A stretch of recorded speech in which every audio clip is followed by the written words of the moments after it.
This ain't your house, Bodie. It sure ain't. Rolling. We are? Yep, great. With sound and video. Welcome, everybody. Hi, It's good to be back. It's good to be back. Here we are once again at the place where we hang out almost every day.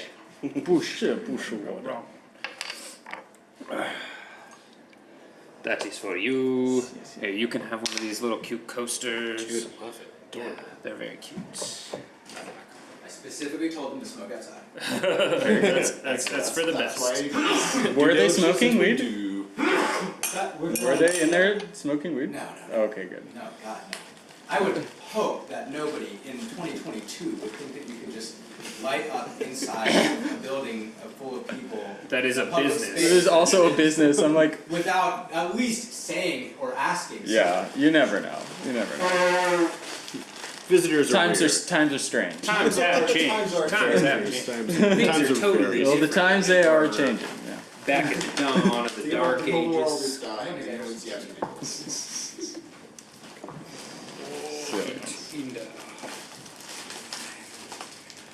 Get into the bar. Get into the You bar. rapper, get into the bar. Get into the bag. I noticed you've been in the bag.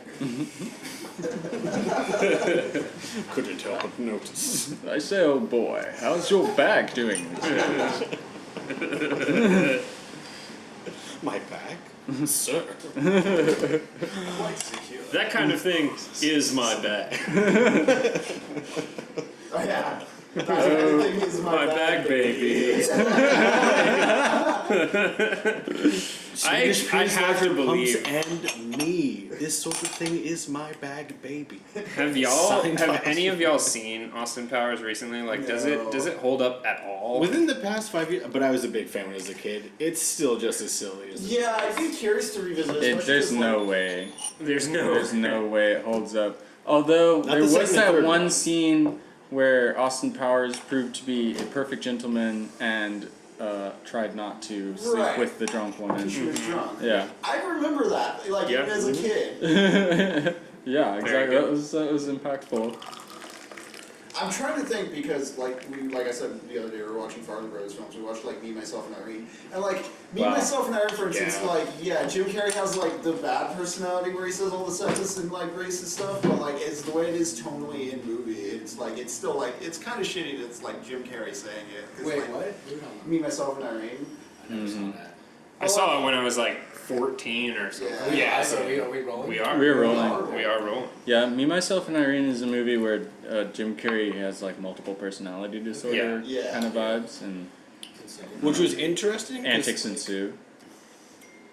A lot of the Farrelly Brother movies that we've seen, like looking back, is like they usually have someone with some sort of like mental disorder, physical disability, and like people will make fun of them, but then they will like be the hero of the story to some degree. So It's one of those It's things a where weird- they're all like, look, like we ultimately are saying a nice thing about this person, so like all the horrible jokes like karmically like even out. It's like it doesn't quite look quite. Right. Yeah. like it's not as bad as like Ace Ventura's transphobia. Oh yeah, Which Ace is like- Ventura's. We've been talking a lot about that a lot in the tea house, and it's like they were. Well, I mean, those are the characters that you get when you overact, I guess. Right. But I would say Jim Carrey himself, I don't think is problematic. He's an actor. Yeah, Jim Yeah. Carrey is, as far as I know, pretty chill. Right? He was in Living Color. He was great on that. That's right. He was the only. Only white dude. Yeah. I always say, if you're the recently- only white dude in a room full of black people, you're doing something right. Yeah. You're doing something right. I recently Or went you're doing back and something watched wrong, that what are you interview that doing? he it was with 60 Minutes or something, where he is like, he kind of sounds like he just got done, like, with a long, difficult mushroom trip, and he like is talking about like time and how it's like not real or something like it's.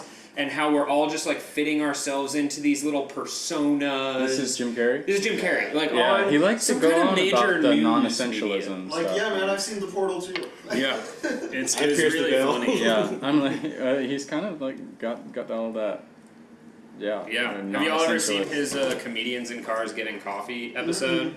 He like Oh. jumps over. He like jumps over his own wall at his house, like this stone or brick wall that's like at the gate of his house. He like jumps over it instead of going through the gate like a normal person. Yeah. And then they drive with him and Jerry Seinfeld drive to like his studio where he paints. And so That's right, he's a big painter. yeah, he's a big painter. So they just take him over there, and then he's talking about like how he's been painting mostly because he's sad, and He realized that was interesting. him getting money was not the ultimate goal. He's Yes. like, shit, what do I do now? Apparently, we're all familiar with the myth of Jim Carrey. Yeah. Yeah, an interesting fellow nonetheless. And I do really still love Eternal Sunshine of the Spotless Mind so much. Yeah. Jim Carrey's great. As far as his movies holding up, Actor-wise. that one holds up Very really well. Yeah, That very one well. was written by Charlie Kaufman. Yeah, Kaufman. Yeah. Good shit. I think that his most recent movie was my favorite movie of 2020. I'm thinking of Ending Things. Yeah, I'm thinking of many things I really enjoyed. It was down to that or City Hall, the Frederick Wiseman movie, which was also really good. It's 3.5 hours long, and that dude who's like the main character of that movie, Marty Walsh, who was the mayor of Boston at the time that they filmed it, is now our labor secretary. Interesting. Yeah, yeah. Good trivia. But it was really neat. I mean, I like Frederick Wiseman docs in general. Just because I think just embedding in an institution for like a month or two and just kind of like finding the edit of that is a really cool filmmaking style. The reaching back thing. I mean, he does like movies about institutions in general. So he's done several about towns. So he's got one called In Jackson Heights. He's got one called in Monrovia, Indiana. One called Belfast, Maine. One called Aspen. He's done several about like cultural institutions. So he did one about the National Gallery. He did one about the New York Public Library called Ex Libris. You talked to me about this guy before. Yeah, I really want to eventually do a series at the Tea House where we watch one of his movies, which are all like 3.5 hours long. So like watch one of his movies and then sit and talk about it for like 2 hours. Because there's so much there. It's like an all-day event. But it would be like that as a season. Like if we took a season and did it once weekly for 12 weeks, that'd be like a college course. Right. Like he also does ones on like critical infrastructure. So like he has one called Hospital, one called Public Housing, one called Juvenile Court. And all of them are like really intense looks at these things from like a very raw standpoint, but nonetheless he finds like an editorial voice in there that kind of leads the audience kind of on into a perspective that says like here's kind of like what's going on at this place, but here's also like why it's not working as well as it could be working in the case of something like, for example, public housing.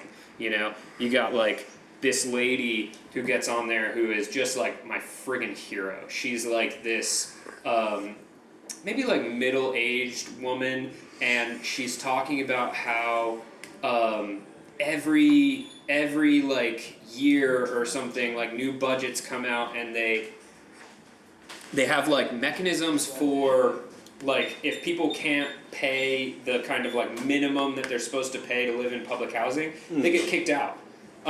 As kind of like the incentive structure, like the idea is like, okay, people can't pay a whole lot for housing, but they can pay something, so they got to pay that something.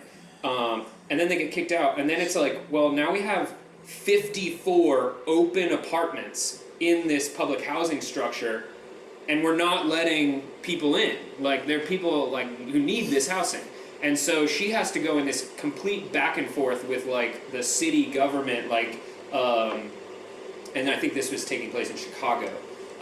She has to completely go back and forth with the city government, like, yeah, I know why the rules were made, but also the rules are there as an addendum to the solving the problem thing. Yeah. And let's try and do that first, maybe? And just like the amount of work Yeah, she this has to one- do like all the time just to get it kind of like get the machine to keep turning is very intense. Which of the dogs is this? That one's called Public Housing. That one's really good. Public Housing's really good. Is it from like 19? Is it from the 80s? From the Is it older? 70s or 80s. Okay, I have Yeah. seen Public Housing. Public Housing's I was thinking great. more contemporary, like High School is from the 70s, Okay. I think. Hospital is either the 70s or 80s. I think Juvenile Court is the 80s. But on the topic of the content of that Yes. piece, this is what I always see in America when you're looking at public service of any kind. There's always this like begrudging, almost vindictive attitude where it's like, you're poor, so you Yeah. don't deserve things, and so you're gonna be punished. Right. Like you know, like you should really be thankful or even consider. Right, this. right. Yeah. And if you can't pay, well, why can't you pay the minimum? Like, well, everyone else. And it's kind of like rooted in this idea that everyone who has money because they earned it. Right. That's Yeah, like the the bootstrapping great mentality, fantasy that like, we're being fed is yeah. that we live in a meritocracy and that the people who have wealth because they earned it through being hard workers and being smart, And being not good. because they stole and enslaved people Oh, of course and not. set up a system that continues to funnel value towards them away from everybody else. That's not, it's like, don't look behind the curtain, you know what I mean? That's like the foundational narrative. It's like of a clear America. shower curtain, Yeah. but I can Right. see everything. It's right there. Resignation like- stuff as far as like people walking away from jobs and like turning down like employers trying to like exploit and stuff too. Like you see it with that whole like you should be thankful for this job and like you should be like, oh well I'll just go hire someone else, and then employers aren't being able to hire more people, and there's just like this expectation that like, oh yeah, people should want to work for me for $7.25. Right, yeah. Yeah, No exactly. kidding. It's like what I was saying at our conversation the other day, where, like, especially in service industry, there's such an air of like expendability that comes along with the wage worker, like hourly worker positions available, Yeah. and like you're just a cog that can be replaced. Never mind how you interact with customers or guests or what have you. It's just like You may be hurting, but someone else is hurting and will take that job for less. exactly, Yeah. exactly. Which to me And- is just and- such a short-sighted business decision too. Like, Yeah. there's no, like, if you're just gonna treat all your employees, regardless of what their work is, if you're gonna treat them like an expendable piece of garbage, how is your business gonna operate in Right. a way that like actually makes people feel when they walk in the door, Yeah. like this is a good place that I Yeah. want to be? Exactly, Yeah. exactly. And I mean, like, obviously people are relying on the merit of their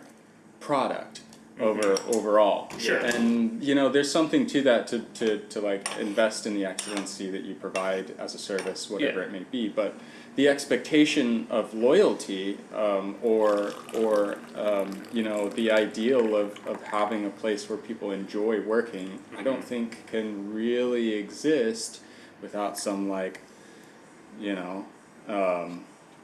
self-delusion on the part of everybody, really. Yeah, it just It's like self-delusion versus like, I have to keep this game up because this is the only way I Yeah. win the game. Right. I There's like get. an Well, element only of way to win the insecurity. game, or like only. But obviously, it's not true, right? It's just like Right. the only way I've Between the ever capital. known how to do this thing. Honestly, after leaving after working for a YouTube studio for a bit and then just leaving it because it's like, oh yeah, like the Lex Luthor thing, like you can't imagine anyone beyond yourself like having an idea that you can make bank on, because like you made bank once on a YouTube thing and now it's like all you do, but like that makes you the expert at everything. right. It's- Classic. It's like when you write that one song, Yeah, you can't yeah, stop yeah. playing that one song. Even if you write 5 more albums, people are still gonna be like, that one song. That one song, You though. gotta, you gotta play that. It's like there's that insecurity Yeah, of lots like, oh no, my workers are questioning me, instead of it being like, oh, my workers are trying to like provide input so like the thing could evolve. Like, Right. Yeah, and there's so much, like, honestly, there's a lot of trauma around that. And, like, yeah, It's like very- Citizen Kane's still very real. Like it's like, yeah, no, like these people have like grossly huge like insecurities driving them to like be like in that pursuit of money. Yeah. And I guess what is, I guess, tough for me to grasp. Uh-huh. Not tough for me to grasp because I understand why it happens, but I refuse to believe it's the only way. Is that the strategy is just perennially like, I'm going to keep these people here by trapping them here, by Yeah, locking yeah. the gate behind them once they come in and say you're not allowed to leave, you know, and that from like an employer to worker mentality or a landlord to renter mentality, you know, any of those things, the strat seems to always be, I'm gonna trap you in here because if I don't, then you'll fuck me, you Right. know, And like, if you're like of like a I'm gonna privileged- fuck you first before you fuck me. yeah, exactly. If you're like of a privileged class or like an inheritor of like your capital and you don't recognize like what labor is, like you don't realize you're doing that trapping thing. You're just like, oh no, that's what you do. Yeah. Well, and it just comes off to me as like enormously uncreative. Right. Because it's like, let's take a restaurant for example, since we talked about food service. If you were a restaurant that actually empowered all of your workers to work there long enough to leave, Yeah. you know, and go pursue other work if they wanted to, or not, or continue to work there forever and make like at least dope enough money to like support themselves. You know, what kind of value could that labor force bring back to your business? Not just your customer base, but that labor force itself bringing value back to your place of business, you know? Yeah. How many of them are gonna actually hang out there after work? Or, you know, or even like the more creative stuff, like, you know, go off and do something else and then come back and I don't know. There's no like limit to what Bosses people are care about, trying but, to like, trick their employees to be like, hey, we have a gym to hang out after work so that we can get more work out of you, to keep talking, like giving like these weird incentives, like having snack bars and stuff, like more corporate offices and stuff. Yeah. Or like a bar downstairs, like, hey guys, let's all go grab beers together, to where the stay here boss will forever. continue to talk about work. You're like, dog, Oh, yeah. I already clocked out. I don't want to think I more never about your thought work. about that. Yeah. Oh, but I literally had a CEO of a company I worked for like explaining that. Obviously, trying to be in a nice way, being like, "Hey, so a lot of great ideas come from people whenever they're not in the regular 9 to 5. They're just hanging out, having drinks with one another." And I'm like, "Yes, but I don't want to keep talking about work." And Silicon Valley thinks this is like an innovation. That's why they put Yes. like beer It's kegs like- in the spot. Like, Yes, dude. And don't get me wrong, I like drinking while working, It's but a like, work-life separation. It's a corporate cult. Yeah, it's Yeah. like Well, Jesus, it's okay. interesting how like corporate organization of the economy is like reflects a feudal organization of the economy. It absolutely I does. thought Yeah, it's that- kinda but company as town. long as It they're already actually doing is. it, as long as that's not my idea for them to do that, but it should have tea tables then for that purpose. I agree.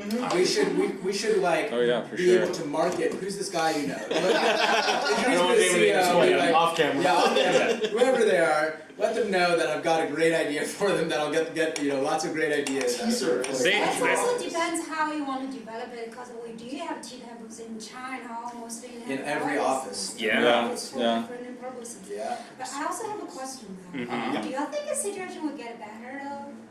Like the general situation, like Yes. anything. With employers, I think that it kind of now it has to a little bit because so many people don't want to work for shitty conditions. Yeah. And Yeah. apparently they're not because there's this big labor shortage. And so before the idea was like someone comes in, I squeeze as much value as I can get out of them until they're burnt out, and then I toss them away. And someone new comes in, and I squeeze as much value as I can out of them, and just milk them like little carrots, you know, juice them, you know. And, Yeah. Yeah. and now hate you being can't a just cheesecake. get more people because people aren't. Well, I don't know why. Apparently, people just aren't going to work or they died because of COVID. So There's a lot of factors. But, Yeah.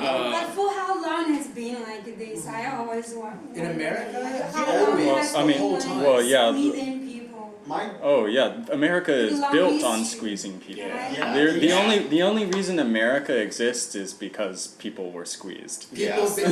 yes. So I think it's just long. I don't know. In China, the same. I'm just trying to think about this, and then I realized that it's more than I always hear or what we always talk about. It also has a lot to do with how it's like human history is developed to Yeah. it is not, and how the how to say wealth or distributed from the very beginning, and it has a long history to go there. And also, everyone has a selfish and an evil part. Mhm.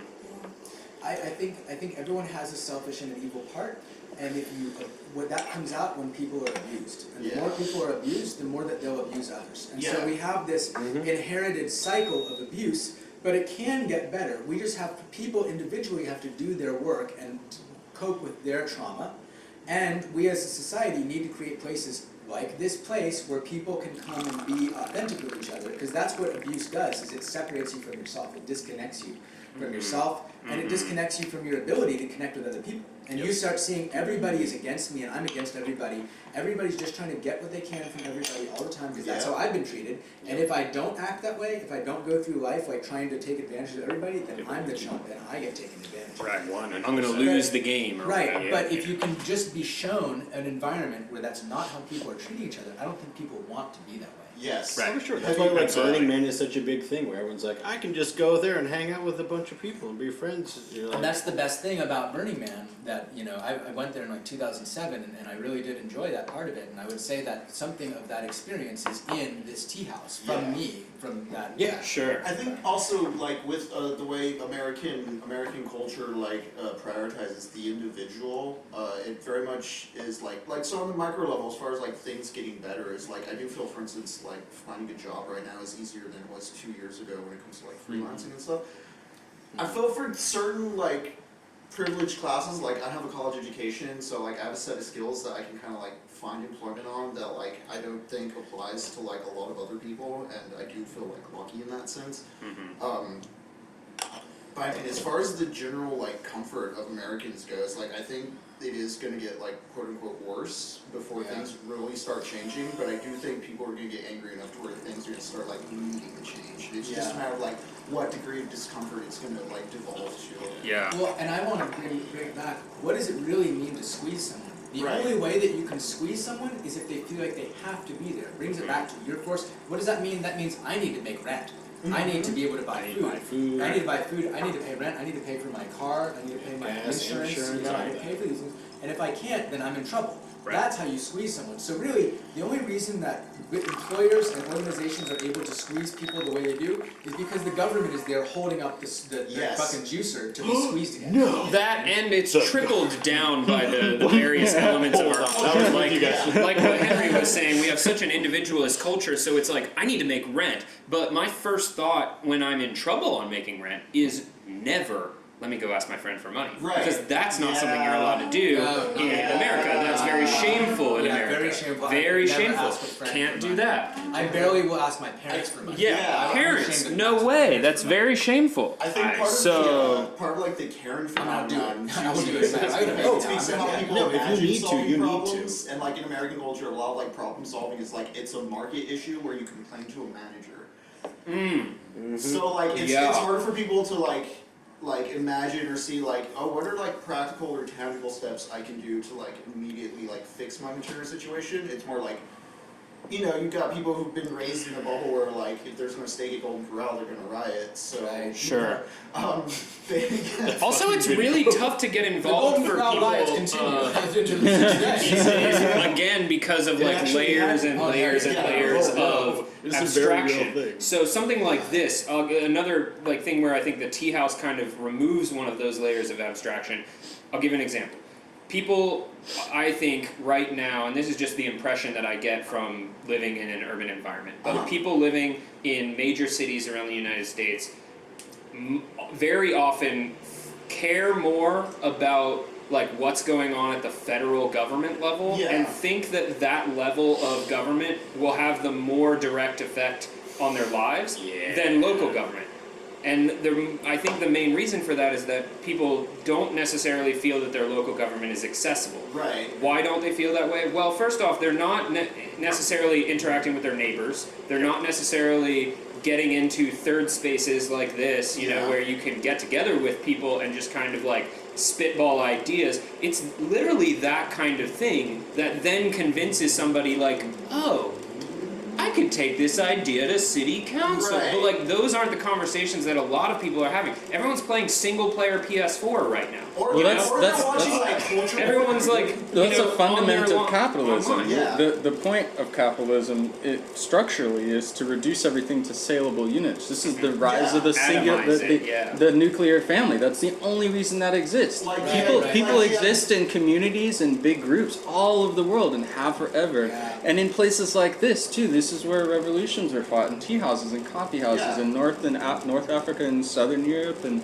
throughout China and Like, it coming together is that point, right? That's what we all need, is to blend Yeah. and learn from each other and stop Yeah. stratifying. But capitalism is the factor. Like Right. the ideal Yeah. capital subject, in your ideal conditions, if you have all the money and stuff, the point of like all the technology development is like, okay, cool, now I don't have to touch anyone. Like I can order food to my door, don't gotta step outside, working from home. Like it's anti-community. Yeah, Yeah. it absolutely is. I'm And it's of my own making. Yeah. It's my comfort. yeah. Well, this is this thing that I've been saying a bunch lately, and I would love to hear your perspective, Senia. I was saying, because I've been wearing that jacket lately, right?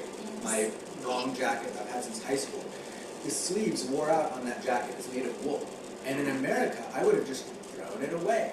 But in China, in my xiaochu, there was a lady, a sewing lady, Yes. and I just dropped it off with her, and I said, I'd like you to repair this part. And she said, what color do you want? I was like, can you use black? And she did. And it was like $1. You know what I mean? And I gave her a whole pile of Less clothes. than a Less than dollar. I gave her a whole pile of clothes. And I know her kids too. Her kids hanging out with her while she's doing this. Her kid could speak some English, and they would practice English with us. And like, I would go to the market, and there was a little food market at the bottom of my xiaochu, my big apartment high-rise tower. Yes. And I would go, and there was a courtyard, and there was chickens, and grandma and grandpa, and all the little kids running around. And I would go to a market in the morning to get vegetables, and all of the old people from the complex would go get vegetables for their families In the too. morning, yes. In the morning. And there's an egg store, and there's the vegetable store, and the mushroom store, and there's the chickens and pigs and the fish. And it's picked up from the farms. I know where those farms, because I worked with farmers in Chengdu. That was my job, was to work in farming communities outside of Chengdu, in Anlong village. And I know where those farms are, and they go outside of the city, and then they come 3 or 4 in the morning, pick them up, drive into the city, set up their stall, and sell their stuff. And then like same with like, you want to go buy alcohol. The Baijiu store down by the market, they have these big urns and they ladle it.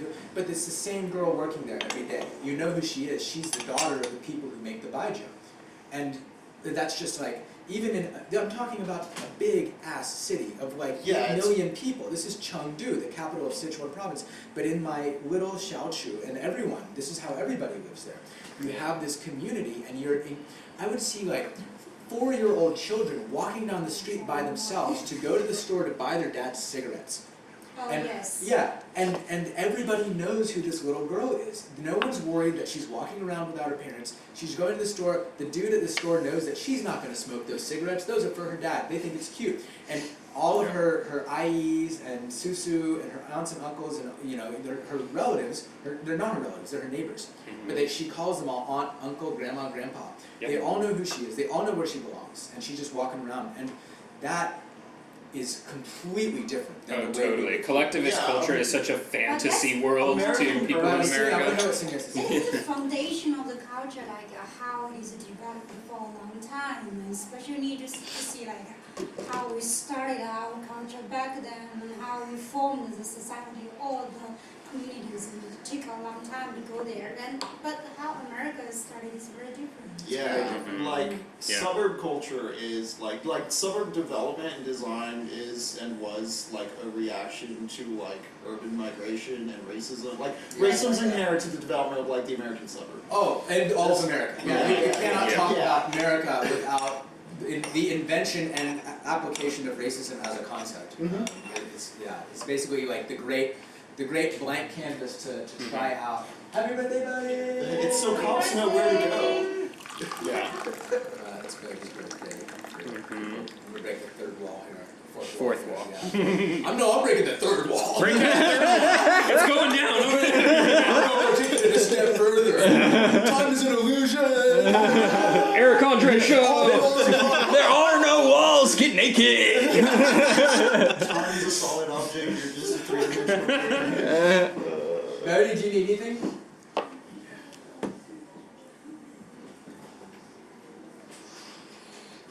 But yeah, America's got it perfect. Like, we nailed it. Fuck. Ouch. Now we're breaking the fifth wall. Yeah, true. Set it up, break it down. Also, like, because, like, when you're explaining, like, what towns used to be, that sounds a lot of, like, rural New Hampshire that I was used to. Sure, yeah. I know, I went to high school with, my graduating class was 90 kids. I knew all of them, I knew their parents, and I knew their siblings who were, like, underneath me. But like as I got older, that obviously changed. Rent prices went up, and then I kept trying to like explain to like my family whenever I moved out of New Hampshire, I was like, oh yeah, I have to move houses every year because rent goes up.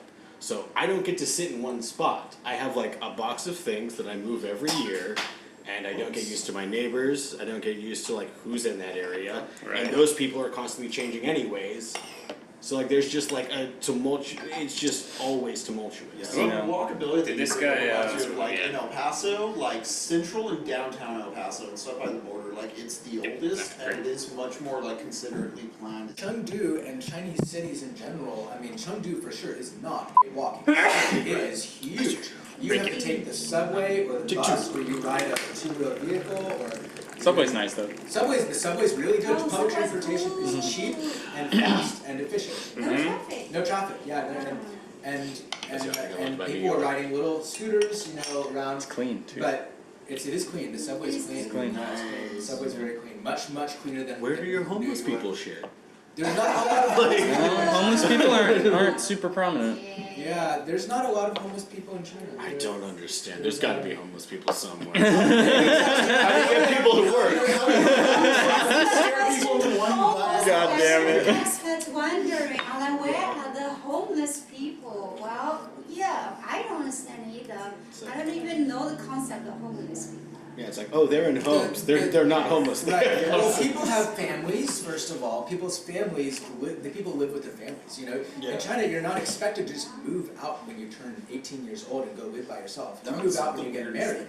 You live with your parents until you're ready to go get married, and they help you get a house and you set up your life together, and then you get your own place, and then they come live with you when they're old. you Yeah. know, and- And they're helping to raise the kids. It And doesn't necessarily mean that it's all good, but Right, it's right. just For sure, but it's different different. that it's different that maybe it can just inspire us just to think about it.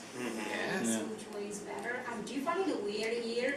The parents like upper middle class and the kids just maybe just struggling and with their bills and like the parents not helping at all and still ask their kids maybe, for example, they're paying their phone bills in the family plan and the kids need to pay the parents for their little share of the bill. I'm like, wait a second.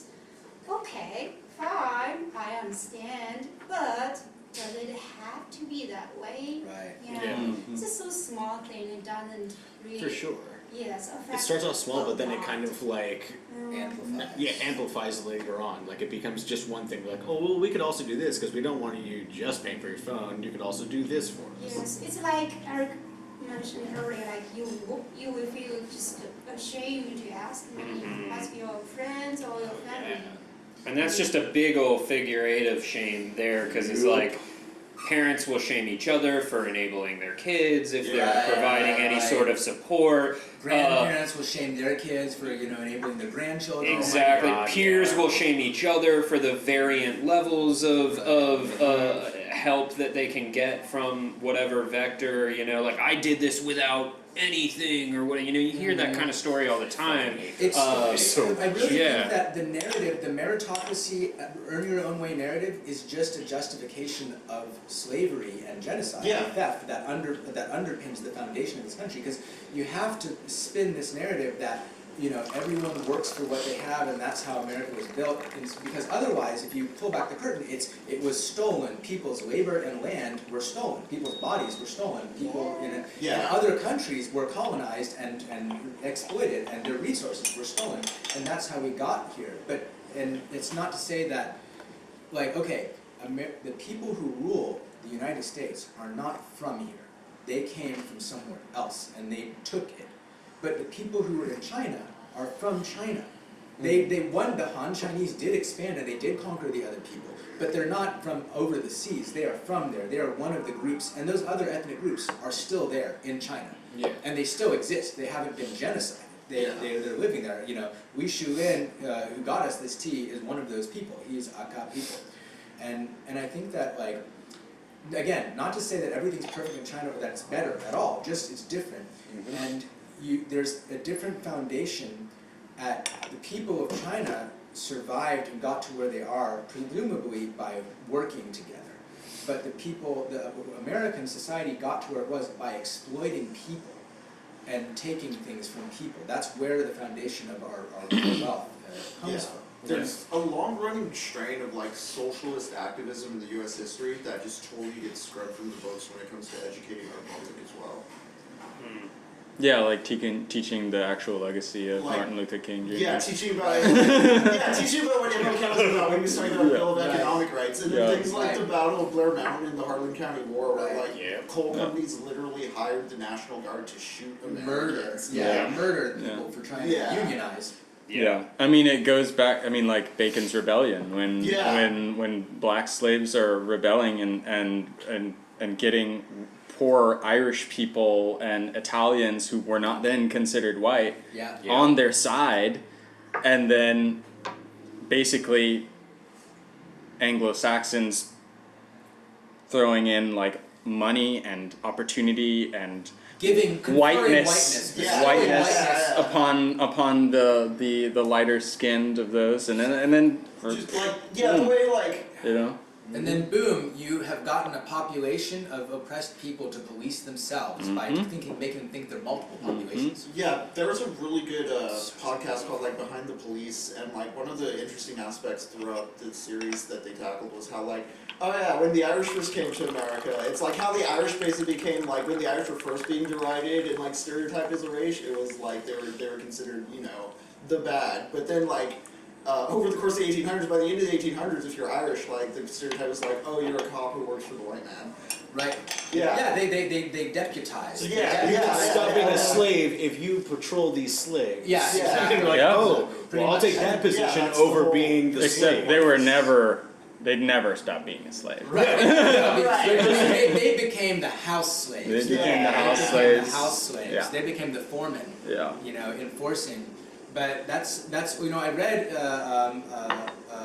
the book Man's Search for Meaning by Viktor Frankl, your copy, Eric, at your house last year, unless it was someone else's. I think that was Aaron Brothers' book, but it was at my house. Yeah. Okay, well, I read it when I was at your house during the freeze, right after Lark was born. I was reading it, and he talks about this because he lived through the Holocaust. He was in a concentration camp. He said the guards who guarded us were not Nazis. They Right. were prisoners who were given more privilege than the rest of them.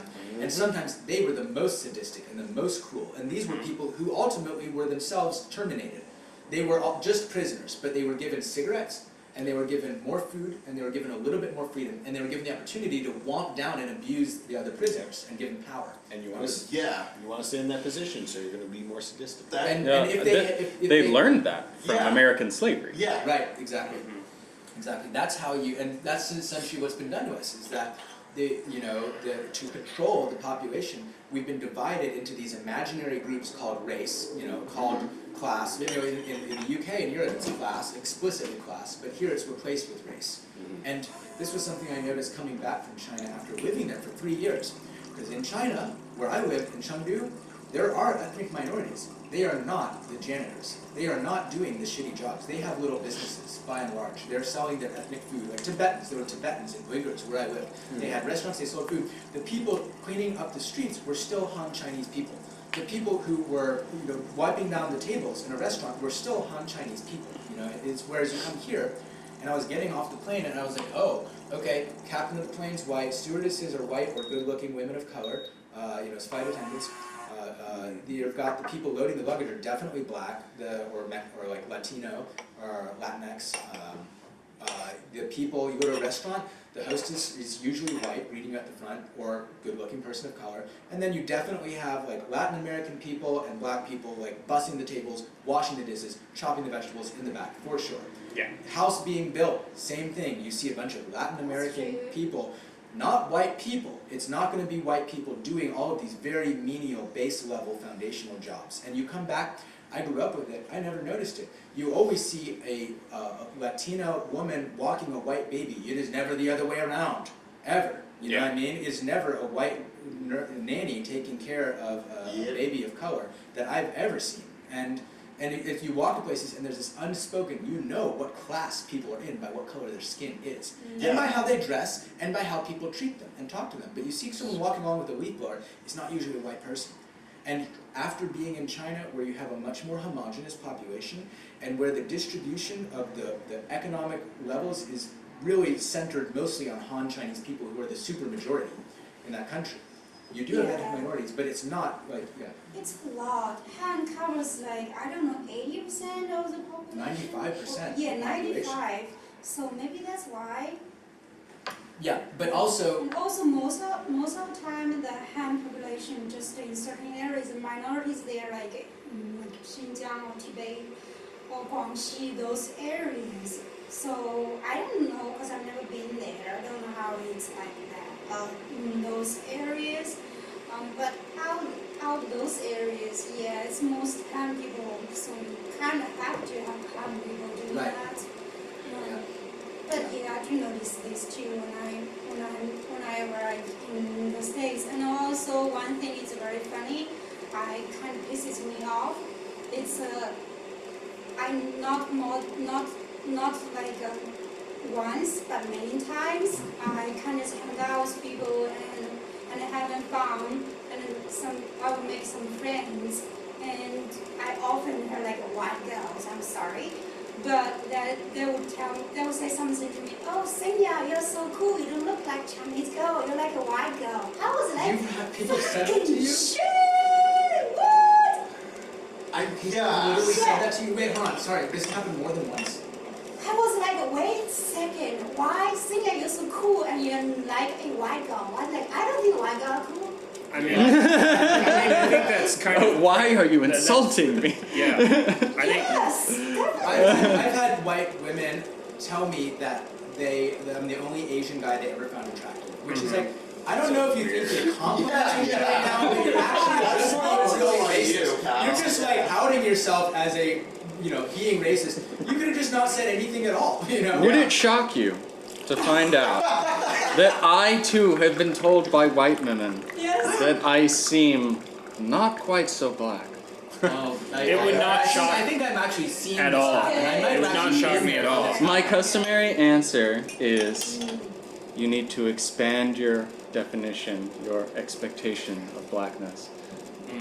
What a fucking trick. Also Try try to understand that assimilation is not the path to being goodness or belonging or whatever.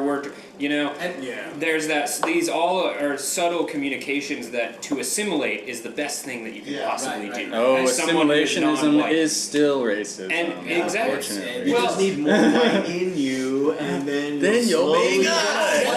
It also sounds so arrogant and ignorant at the same time. Yeah, It's I mean, just it ignorant made and stupid. number one, I think one of the most tragic things that this process has done to the American public is made us monolingual. Yeah. And I fully believe that that is a huge element of the trap that we're discussing. Yeah. I You have know. huge hangups about like not learning Spanish, and part of it was like I grew up in a household where like my dad grew up like in the 60s and 70s, and like the Brown was beaten out of him basically. yeah. So I grew up like the Brown was beaten out of him, and in the 80s like the Reagan style conservatives did a huge push to win over like Mexican Americans. Yep. Donald. Yep. So like it's been like I've noticed so much, and like language is part of that, where it's like no, because like deception's in the English vocabulary, like that's why it's so hard to learn, because there's so much double entendre and wordplay, and then you think about like the use of the language as a conquering mechanism, and you're just like, oh, it's kind of just like in there. Yeah. Yeah, that's a very good point, because I also noticed this, as I speak English, I can't tone myself. Yeah. And I do notice the difference when I speak two different languages. I kind of have two different characters, personalities. Exactly like that. And I also notice like many people I know who's been living abroad for maybe over 10 years in England, the States, and their English is still terrible. And what I notice is it's more about a mindset. Yeah. I don't think they have the language like character in them. So they're kind of stuck in the Chinese language, how to say that, like mindset, thinking about things, and that's why it's kind of hard for them really to speak English. like real English, kind of still in thinking in Chinese and trying to translate it into English, and that's very different. Yeah. Like my friends like to ask me, like, Xingya, when you think, do you think in English or do you think in Chinese? I'm like, I think in English, I dream in English. Yes, and one thing, but I read in Chinese, and that's in me totally. Yeah, I can read Chinese super quick, like 1 line, 2 lines, but I cannot do that reading. I cannot do that in English.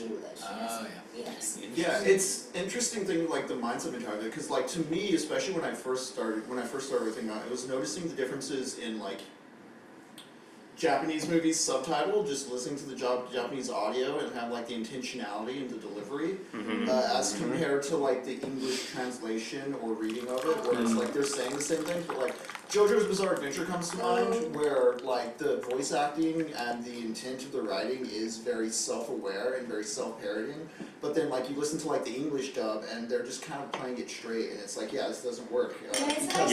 It's like the character change, Yeah. the personality change of those characters. Exactly. I'm A great definitely example a of that. different Oh, sorry. What? I was just saying, I'm definitely a different person in Chinese than I am in English. Like, Yeah. fundamentally, because there's just things that I can't say in Chinese that I can say in English. There's things that I can't say in English that I can say in Chinese. And culture is like inevitably embedded in the language. Like the language and the culture are inseparable. Yeah. You know, like, and so when you're speaking that language, you have to understand all of the connotations or whatever, you know, the subtextual stuff to be able to understand the language properly. And much of that can't be translated at all. No, and it's just like, it's subtle stuff. Like a great example, like again, from like the world of Japanese animation translations is in the movie Ponyo, by the Hayao Miyazaki movie Ponyo. In the Japanese version of that movie, the little boy Sosuke calls his mom Lisa. And the reason that he does that is because his father is away and his mother treats him like the man of the house. And so he calls her by her first name to be on kind of like a peer-ish basis with her. But she is his mom. Now in the English translation, I guess they felt they couldn't do that because when a child calls the parent by their first name, it means it's their step-parent. You know, it means that person is not his real mom, it's his stepmom. Lisa is his stepmom. So he calls her mom in the other one, but it completely eradicates this subtle meaning of the whole thing because we can't trust our audience enough to like grasp that there's an alternate read on it beyond like just the one subtextual consensus situation. Yeah, like you bring up, you know, Miyazaki and Ghibli and stuff, and that makes me think of like the Dragon Quest games because those have a gentleness to them in their intentional design, and like when they get translated into English, like there's an element of like Disneyfication or like sarcasm that just like comes through in the act of translating it. And it feels like it's an issue where like Americans need to feel smarter than a thing, or they need to feel like they can be more clever than a thing. That's a problem with American media in general. Is like American media always feels like they have to lead their audience into a box. Yeah. They have to lead their audience into a space of understanding that is unequivocal. And I think that's a conversation, I think, in American culture between media and audience. You know, that's like a thing where audience doesn't feel comfortable unless they feel like they fully understand the situation. I find this with you know, you ever have you ever been in a situation where you tried to like watch like a kind of more artsy movie with somebody and they're like, I don't get it. And they're immediately like uncomfortable and like don't know what to do about it. Because of like the ambiguity and like the whole like having to open up your emotional side to like the texture of it. Or just not knowing where you're at. When I say I don't get it, but many people say I don't like it. That's what they say. Like, I don't Because like America is winners or losers, and that is it. There's very If few you are things not in winning, you between. are losing, and if you're losing, you feel bad, so you have to win. I mean, Whatever that means. I think we're all disappointed with the way that language carries from culture to culture, but I think, you know, where somehow things have succeeded, you know, using visual linguistics and semiotics within media is the translation of European beauty standards as well, and from culture to culture, right? So like the obsession with like skin bleaching. It Yeah, is like I've seen- worldwide at this point. Yeah. You know, Worldwide. is so. At the It's same so time, wild to me, like having like seeing like that one commercial. I think it's like for a detergent or something, and it's Chinese, and they have this black dude come in like, you know, into the washroom with a supposed, you know, Chinese mistress person, and then she like stuffs him into the washing machine, and he comes out. this is a real ad. This is Oh, a yeah. real ad. Oh, yeah. This is a real ad. He stuffs him into the washing machine, and he comes out. I don't remember if he comes out white or if he comes out like like a light skinned Chinese person. What Um, the fuck? Yeah, Yeah, colors. and it's just like whoa. I'm really happy that y'all really nailed it on the head there, but like Jesus. I mean, thank you for making it unambiguous, Yeah, but right, holy We're fuck. saying whatever we're thinking. Thank you to speak loud enough to be an example. I'm just like, Normally it's a dog really? whistle, but this is just a whistle. I know, exactly. Exactly. Oh shit! Sorry. So this is This is an air horn. Holy fuck!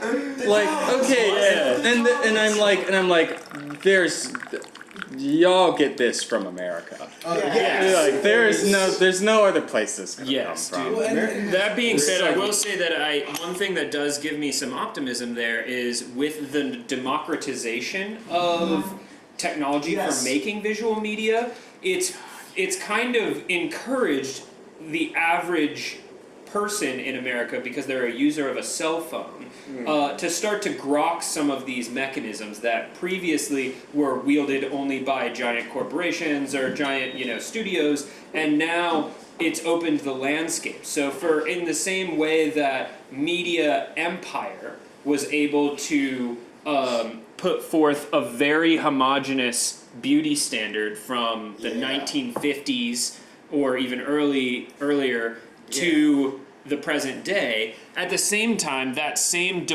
democratized technology is opening that landscape back up. Yeah, there was a lady who did a translation of the Odyssey, Emily Wilson. She did it recently. And it's a good translation. She keeps an iambic pentameter.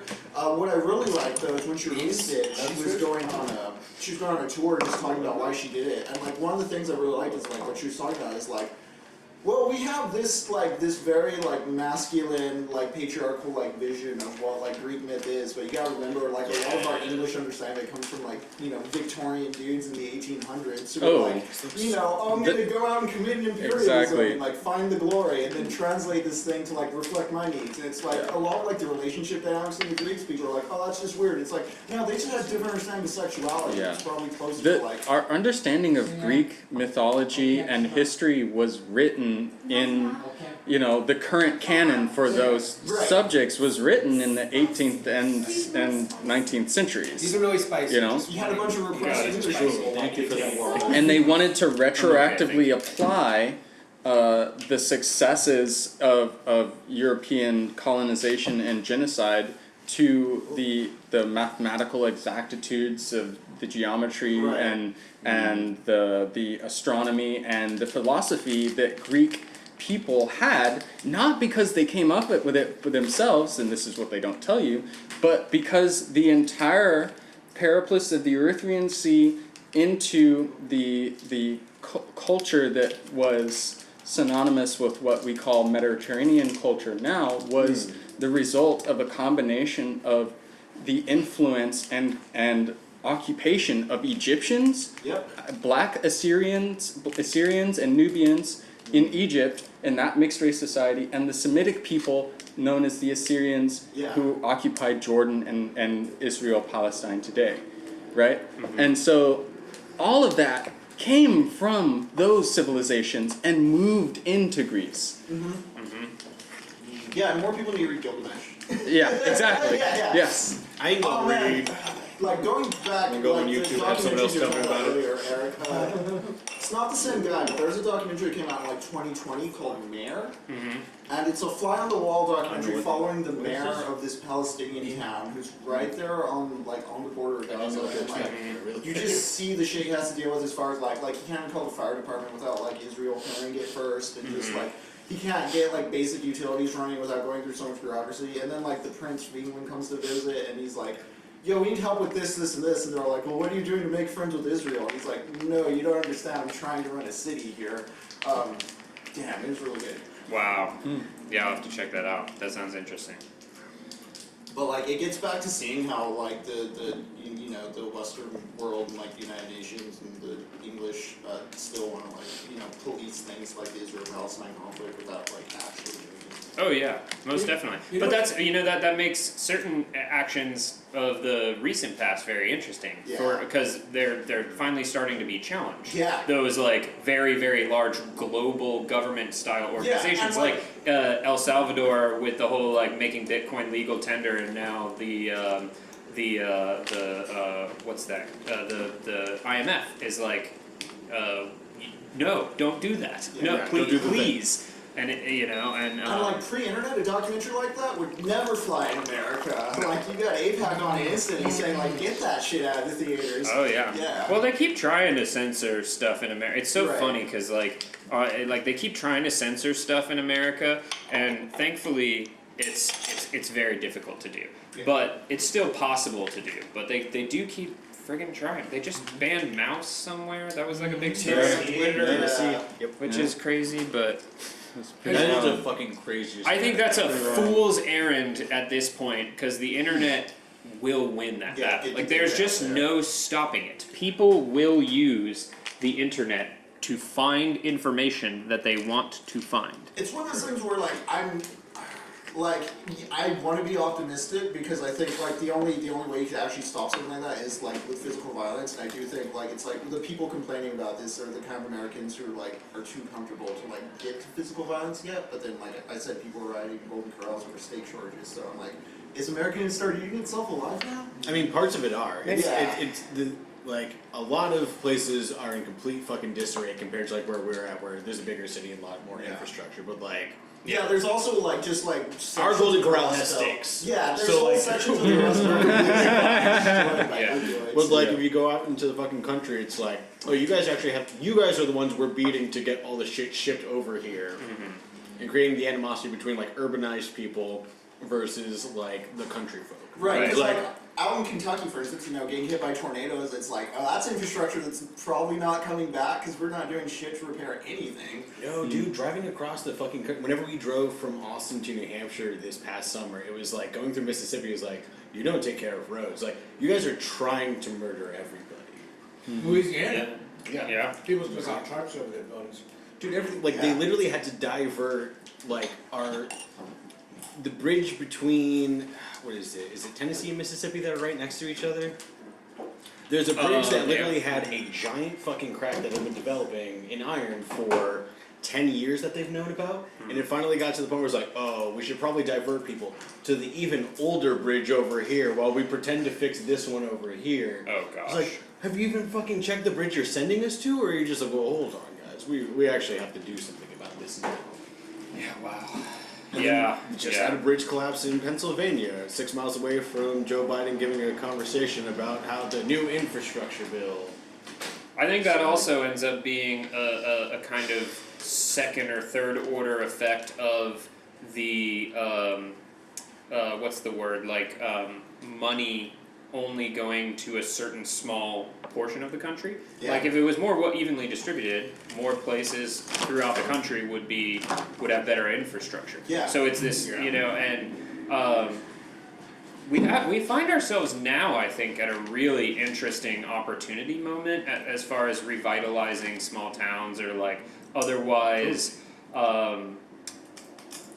incentivizing infrastructure build or other like rehabilitation of towns that have just kind of like gone the way of decay because of the work from home thing. Like the fact that people can work from home means that you don't have to pay Yeah, the only thing- $4,000 a month to live in San Francisco anymore. You can live in friggin' Nebraska if you want. You can live in Wyoming. You don't have to feed, Utah. you don't have to feed the commercial real estate machine. You don't. You God, don't. Fuck the commercial. There real are, estate I mean, it's still the commercial real estate machine who owns a fuck ton of property out in Right. Montana too, but like, For sure. you know, It's they're not charging as much It is for the it. commercial real estate machine that is like buying up houses for Airbnb use and shit.